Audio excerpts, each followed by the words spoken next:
She blinded me with science. Science. That's the big word these days, isn't it? Science says this, science proves that. Science has all the answers. Science will one day explain everything. Science disproves God. Well, first of all, science doesn't say anything. Scientists do, which means a person has to interpret data or evidence. But hey, I know what people generally mean when they say science says, so I'll go along with it for the sake of simplicity. But let's at least make sure that when we say science, we're talking about the same thing. Pop over to the dictionary.com, circa 2022, you'll get these definitions. 1, a branch of knowledge or study dealing with a body of facts or truths systematically arranged and showing the operation of general laws. 2, systematic knowledge of the physical or material world gained through observation and experimentation. Okay, I'll accept those if you will. Makes sense, sounds good. But notice 2 things here. 1, showing the operation of general laws means the general laws must already be here to show. And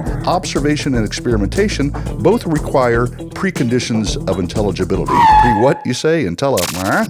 Just another way of saying that there are certain things that must already be in place, that must exist, and certain assumptions we make in order for us to do science at all. For instance, and bear with me here, science requires 1, a human being with a properly functioning brain and basically reliable senses, right? I mean, that's pretty important, but why do we suppose that our eyes, noses, and other senses reliably report stuff about the universe? Without this assumption, science would be impossible. Likewise, without our memories being basically reliable, we can't do science. 2, science requires the laws of nature to be orderly and consistent, right? If the laws of nature aren't consistent, like let's say the properties of gravity change every 3 seconds or something, you can't accurately test or repeat anything. Thus, there's no meaningful observation or experimentation. Thus, thou canst do science.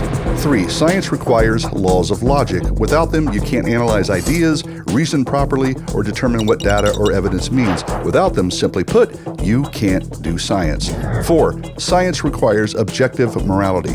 If you are in any way tempted to let greed, power, prestige, fame, or whatever alter the truth or get in the way of honest observation, experimentation, or truthful recording, then science would be a mess. Yet, why you ought to be truthful, why you ought to record data accurately, must be a virtue that exists before you can do meaningful science. Hey, look, simple fact is this. Without just these 4 preconditions, and there are others, there is no quote-unquote science, period.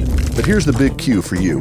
What worldview best explains these preconditions? Because in the end, a correct worldview must be logically consistent and be able to explain these preconditions. And there's only one that does. Follow along and dig what I dish out. Genesis 1:26 through 27, Romans 1:20, and Psalm 139:14 declare an all-knowing, all-powerful God made us in His image, and that we are fearfully and wonderfully made. This is why our senses are basically reliable.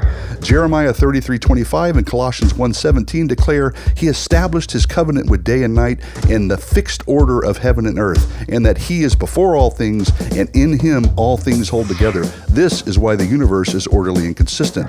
Isaiah 1:18 and Proverbs 22:17 call for us to reason together and to apply your mind to my knowledge. And 2 Timothy 2:13 adds, if we are faithless, He remains faithful, for He cannot deny Himself. This is where the laws of logic emanate, from the mind of a rational God.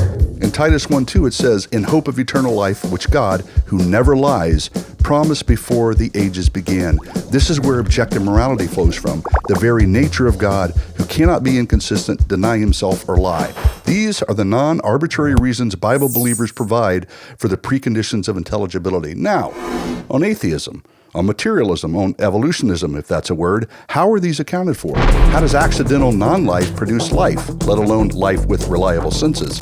How does chaos cause order? How can laws of logic exist in a strictly material world?